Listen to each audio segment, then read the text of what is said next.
The projection screen was still glowing when all 9 of them stood up at once. Same second, like somebody hit a switch. Clifford, our COO, pushed back his chair and said, "We're done here. No debate, no counter-argument." Perry Holt, VP of Operations, was already gathering his notebook. Lionel, the CFO, didn't look at me. None of them did. I was mid-sentence, talking about pressure valve failures that had been showing up in our internal testing logs for 14 months straight. My name is Walter Marsh. I'm 54 years old. I spent 22 years in industrial quality control before Hargrove Industrial Solutions brought me in to, quote, fix things. That's the word Clifford used during my final interview. Fix things. I should have asked him to be more specific about what he meant. They filed out in a cluster, expensive shoes on marble floor. Perry stopped at the door, turned around just long enough to say, "You might want to consider whether this level of work is really suited to your abilities, Walter." Then he smiled and left. Lionel was last. He paused at the light switch. "Don't bother finishing the report. Nobody's going to read it." He flicked the switch and walked out. I sat there in the dark. Just the glow of the presentation slides behind me. Pressure valve failures. Altered test logs. An incident in Columbus they'd buried for 2 years. Here's what they didn't know. I'd been counting on exactly this. I pulled out my phone, scrolled to a number I'd saved 3 months earlier, and hit call. She picked up on the second ring. "They did exactly what you said they would," I told her. Gloria, lead investigator with the Federal Regulatory Division, paused for just a second. "All of them. Every single one, and it's all on record. Give me 4 hours," she said. I ended the call and leaned back, looking at the data still lit up on the screen. 5 months of work. Right there on those slides. I grew up in Youngstown, Ohio. My father worked 28 years at a steel plant. He came home most nights talking about corners being cut, warnings being ignored. When the plant shut down after a preventable accident, he sat at the kitchen table and said one thing: "Don't ever stay quiet when you know something's wrong." I carried that with me through every job I ever had. My reputation in this industry was built on finding problems and fixing them without burning the place down. That's what made me good at this work. That's also why Hargrove recruited me. "We just need fresh eyes," Clifford had told me during my interview, his tone easy and confident. Minor inefficiencies. Nothing dramatic. The warning signs started in my first week. My predecessor, Roland, had left the company suddenly. They said health reasons. His team looked uncomfortable every time I brought up his name. When I asked about his documentation, I got vague answers about files that hadn't been properly transferred before his departure. During my facility orientation, a QC technician named Nadine showed me around with the kind of mechanical precision that comes from a rehearsed script. Her answers were fine until we reached the testing lab. I asked about their pressure valve validation protocols. Her eyes moved briefly toward a camera mounted in the corner before she answered. "We follow established company procedures," she said. Her voice was tight. I filed that away and kept looking. By the end of week 2, I'd found test results that didn't match manufacturing outputs. Equipment that had failed critical safety checks was being shipped with approval signatures anyway.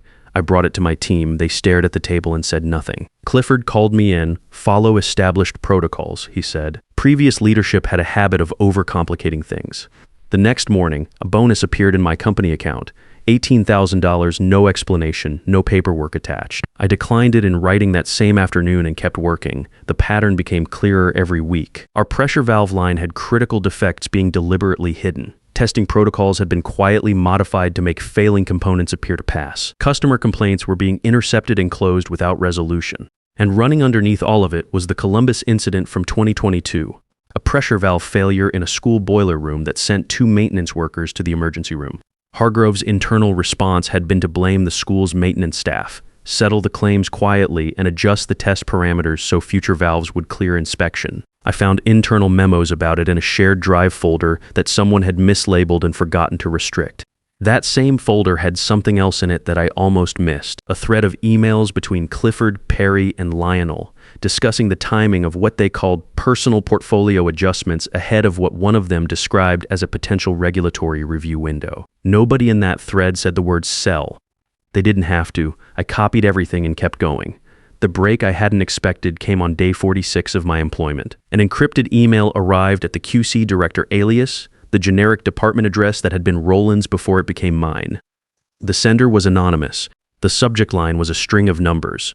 Inside was a decryption key and a single line of text. "Roland set this up before he left. He said whoever sits in that chair next will need it. It took me nearly 2 weeks to work through the files." Roland had spent 5 years documenting the same patterns I'd been uncovering in 6 weeks. altered test results going back to 2019, suppressed incident reports. The Columbus boiler room, a second incident in 2021 at a regional hospital that had never been made public. Roland's final report had been completed and ready to submit. It disappeared the same day he did. Roland hadn't left for health reasons. He'd been handed a choice. Sign a settlement with a full gag order or face manufactured fraud charges tied to a procurement decision he'd had nothing to do with. He signed. His last act before going silent was setting the dead man's switch. If the QC director alias didn't receive a specific reset code every 45 days, the entire encrypted archive would deploy automatically to 3 addresses. One was a legal fund. One was a journalist Roland trusted. One was the regulatory division. Gloria had been waiting on Roland's files for over a year. When I reached out to Gloria, she was careful. Roland had been one of her contacts before he went dark, and she had spent over a year assuming he had either been bought off or broken. The files changed everything. Why didn't he send these directly to us? She asked during our first call. Because he didn't trust that they would survive the chain of custody inside your office, I told her. He wanted a witness first. Someone already on the inside who could confirm the pattern independently. That was me. Not because Roland had chosen me specifically. He hadn't known who would end up in that chair. He just built the system and trusted that the right kind of person would eventually sit down in it. Gloria and I started working together that night. No frontal approach. Hargrove had a legal team with enough resources to tie up any direct accusation for years. We needed the executives to produce the evidence themselves on record in a setting they believed they controlled. For the next 5 months, I kept showing up. I kept filing reports through internal channels. I kept attending every meeting I was invited to. When Clifford told me again to stop overcomplicating things, I nodded. When Perry slid a revised employment contract across his desk with a new confidentiality clause buried in Section 7, I took it home, told him I would think it over, and never signed it. One morning in month 3, Nadine found me in the parking garage before the rest of the team had arrived. She kept glancing toward the entrance. "They're setting you up," she said quietly. "Clifford already has your termination paperwork drafted. They're telling people your report is exaggerated, that you're the kind of employee who creates problems instead of solving them." I asked her why she was telling me this. She looked at the floor for a second. "Because Roland tried to do the right thing too. He sat in your office. He had the same reports. And what happened to him wasn't right." She walked away before I could say anything else. But that conversation locked something in for me. Whatever was coming, I was not backing down from it. I made one specific change to my presentation before the executive meeting. I pulled the slide that contained the most direct link between the Columbus incident and the altered test parameters. The clearest piece of the whole case, and I saved it separately. What remained in the deck was still serious enough to be damning, but the most important evidence I held back. I also took care of one administrative detail the evening before the meeting. I sent an email directly to Marvin, the board chairman, through his executive assistant. I told him I needed to verify the completeness of meeting room archival records for a compliance matter and asked for authorization to access the audio logs from the conference suite. It was a routine administrative request. He approved it before 8 the next morning without asking for details. Hargrove's meeting rooms recorded automatically under company policy, Section 4.3, had been doing so for years. Most of the executives had probably forgotten that the policy existed. I had not forgotten. The presentation started at 9. By 9:22, all 9 of them were gone, and I was sitting alone in the dark, making the call to Gloria. Perry came back first. He walked into my office, sat down in my chair, like the decision had already been finalized, and laid it out plainly. My position had been terminated effective immediately. Security would collect me in 20 minutes. Any materials I had gathered on company time were company property and were to remain on the premises. Everything, including, he made clear, my personal notes. "I understand," I said. He didn't like that answer. He had expected something. Pushback or pleading, or at minimum, some visible sign that this was landing the way he intended it to. He studied my face for a moment and then said, "This isn't a negotiation, Walter. You've made enemies of people who have long memories and reach across this entire industry. Is that a threat?" I asked. "It's a description of reality," he said. He stood and smoothed his jacket. "I'll be honest with you, I respected your record coming in, but you misread the assignment from day one. Your job was to fix the perception problem, not to manufacture a new one." After he left, I opened my desk drawer and removed a small recording device that had been running continuously in that office for 10 weeks. I slipped it into my jacket pocket, then my phone buzzed. "Gloria, ahead of schedule, 4 agents arriving now, meet in lobby in 10. I gathered my personal items slowly. Not rushing, just a man clearing out his desk after being let go, which was exactly what anyone watching would expect to see. Nadine caught up with me near the elevator bank. She had heard the announcement Clifford had already made to the floor about my replacement. She asked in a low voice what I was going to do. The elevator arrived. I stepped in and held the door for a second. Sometimes you have to let people believe they've won, I said before they realized they haven't. The lobby was quiet when I came downstairs. That lasted about 90 seconds. 4 people in dark suits came through the front doors. Gloria was in front with her badge already out. She walked directly to the security desk and spoke in a voice that carried across the entire marble floor. Regulatory Enforcement Division. We have a warrant to access specific company records and conduct interviews. The security guard reached for his phone. 2 minutes later, someone from legal came running down the stairs demanding to see paperwork. Gloria handed it over without breaking her pace, and her team split toward the elevators. Clifford appeared from the executive corridor, red-faced, already talking in a low, urgent voice to a junior attorney who looked like he wanted to be somewhere else entirely. When Clifford spotted me standing near the reception desk, he came straight over and positioned himself to block my view of what was happening behind him. "I hope you understand what you've done," he said, keeping his voice low. "This kind of thing destroys more than just one career. I reported safety violations through mandatory regulatory channels," I said. Nothing outside standard required reporting. The color left his face. He had expected me to have leaked something to a journalist or passed documents to a competitor, something he could use. He had not considered that I had simply followed the rules his team had been violating for years. "You signed confidentiality agreements," he said, "which don't apply to mandatory safety disclosures," I finished. Gloria stepped up beside him. "Mr. Clifford, we have some questions for you upstairs." The next 4 hours moved like something I had rehearsed but never actually seen before. Agents worked through the building in pairs, securing servers, pulling physical files, walking executives to separate rooms for interviews. The floor that usually hummed with activity went quiet in a way that felt permanent. I sat in a conference room 2 floors below the executive suite, answering questions and providing context while Gloria's team built their case in real time. Through the glass wall, I could see employees standing at their desks, watching. Some of them knew pieces of what had been happening for years. Others were seeing it for the first time.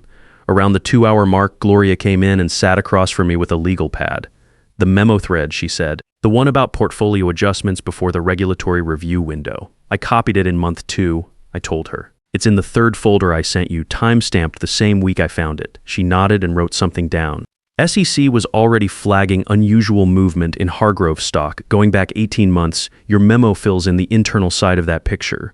Their team has been on this since yesterday morning. That was the part I hadn't told her until the day of the presentation. I had found that email thread in a mislabeled shared drive folder around week 8.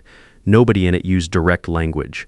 They talked about timing, about windows, about getting ahead of a potential review cycle. But the dates lined up cleanly with a period when Clifford, Perry, and Lionel had all reduced their personal Hargrove holdings significantly. I had flagged it through a separate SEC reporting channel 6 weeks before the raid, independent of the regulatory case Gloria was building. 2 lanes running at the same time, neither one knowing exactly what the other had.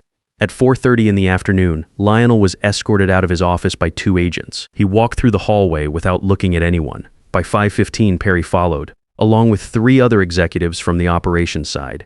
Not in handcuffs, not yet. But the building passes they had used that morning to walk through the front doors would not work tomorrow. As they passed the conference room where I was sitting, Clifford looked through the glass and found my face. He stopped walking for just a second.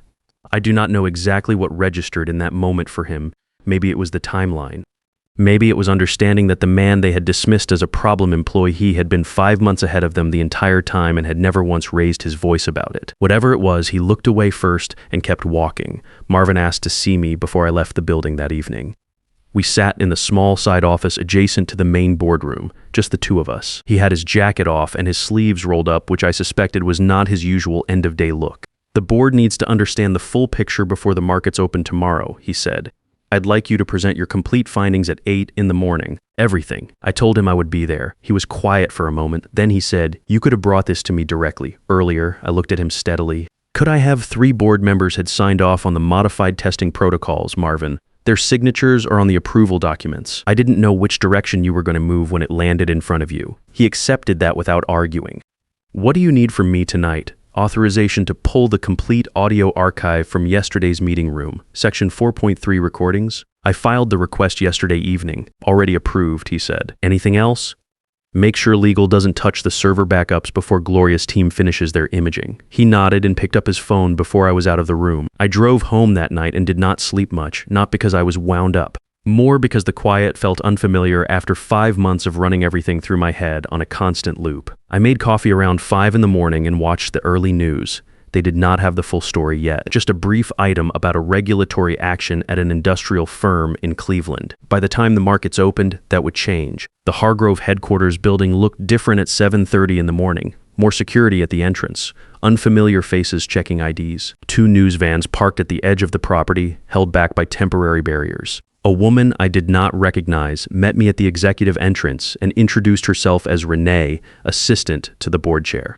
She walked me upstairs without a word. The executive floor was empty in a way that felt deliberate. Offices that had been full of activity the day before stood dark behind glass walls. Computer screens showed login prompts that no one was going to answer. The boardroom had 21 people in it when I walked in, the full board. Several senior staff who had not been in yesterday's presentation.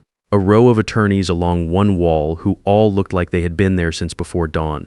3 chairs at the main table were conspicuously empty. Marvin stood when I entered.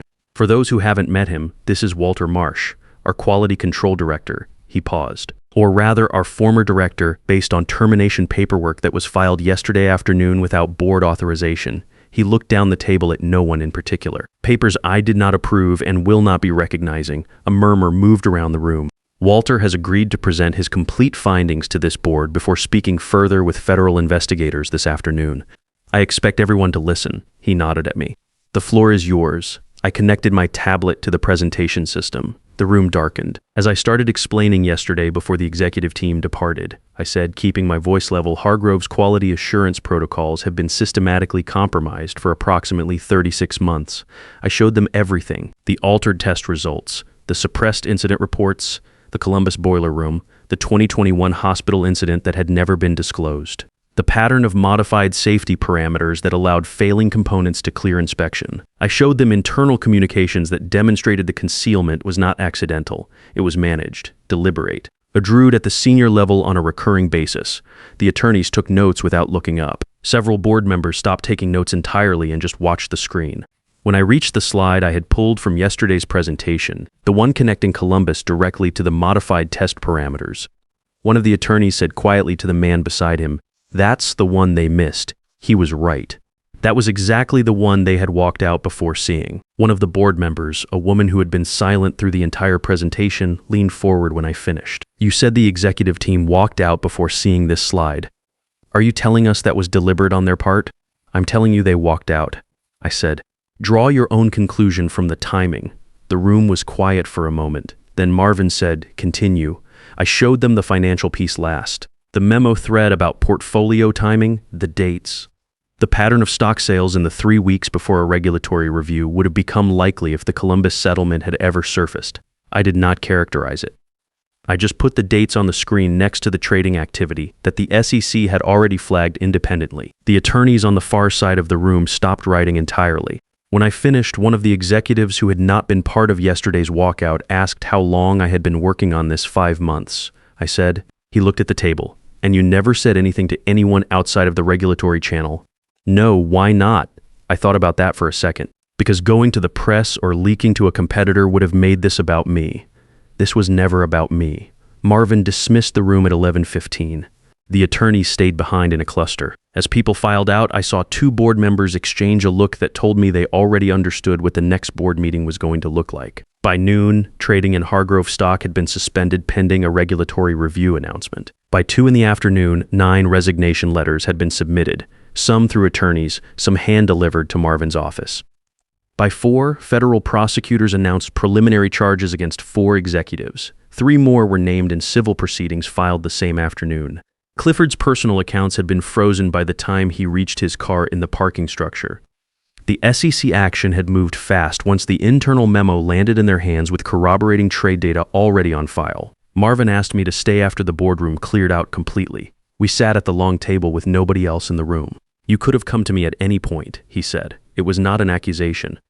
More like something he was working out for himself. "Maybe," I said, "but I didn't know you well enough to take that risk, and honestly, the case needed to be airtight before it went anywhere." Bringing it to you half-built would have given them time to move. He nodded slowly. What happens now for you? My resignation will be on your desk in the morning, I said. My work here is done. He did not argue with that. I think he understood. I drove home the same way I had driven in every morning for 5 months. Same route, same coffee shop, same stretch of highway along the lake. The radio was running a brief item about regulatory action at a Cleveland industrial firm. By the next morning, it would be the lead story on the business page. By the end of the week, it would be in the national papers. I watched the early news from my kitchen the following morning. Footage of executives being met at their front doors by federal agents. Hargrove stock opening down 31% before trading was halted again. The first class action filing announced by a law firm representing hospital systems that had purchased pressure valve equipment going back to 2019. This was never about the moment they turned off the lights in that conference room. That was just confirmation of something I had already known for months. What this was actually about was 2 maintenance workers in a Columbus school boiler room who spent 3 days in the hospital because somebody decided a failed valve was close enough to pass. It was about the hospital incident from 2021 that had been quietly buried. It was about Roland, who tried to do the right thing alone and paid for it in a way that should not have happened to him. About 10 days after I resigned, I met with Nadine for coffee. Hargrove had eliminated her position the week after the raid in what their HR department called a restructuring adjustment. She was not surprised. She had known that was coming the moment she decided to talk to me in the parking garage. We called Gloria that same afternoon. The 3 of us spent about 2 hours working through the idea. An independent industrial safety inspection firm. Small, no outside investors, no board to answer to. Just 3 people who knew exactly what to look for and why it mattered, and who were not interested in telling clients what they wanted to hear. 6 weeks later, we filed the paperwork. Our first client was Hargrove Industrial Solutions. A federal judge had ordered them to retain an independent third party to audit every product line currently in distribution. Their new interim CEO, brought in from outside the company, called me directly. I told him our rate, and he agreed without negotiating. I took the contract, charged full rate. Roland's files stayed with us as reference material. We had them organized and indexed within the first month. Someday they may end up in a case file or a courtroom exhibit. For now, they sit in a secure folder on a server that only the 3 of us can access. A record of what one man documented alone over 5 years before anyone was willing to listen. I think about him sometimes when I'm reviewing a test result or walking a production floor. The work he did mattered. It just needed the right moment and the right chain of people to finally land somewhere it could do something. That is usually how these things go. If you stayed with this story all the way through, I appreciate it more than I can say. There is something that matters about knowing other people understand what it looks like when one person decides not to stay quiet, not because it is easy or safe, but because the alternative is worse. If this resonated with you, hit like and leave a comment, share it if you know someone who needs to hear it, subscribe if you want more stories like this one. These accounts exist because people like you show up for them.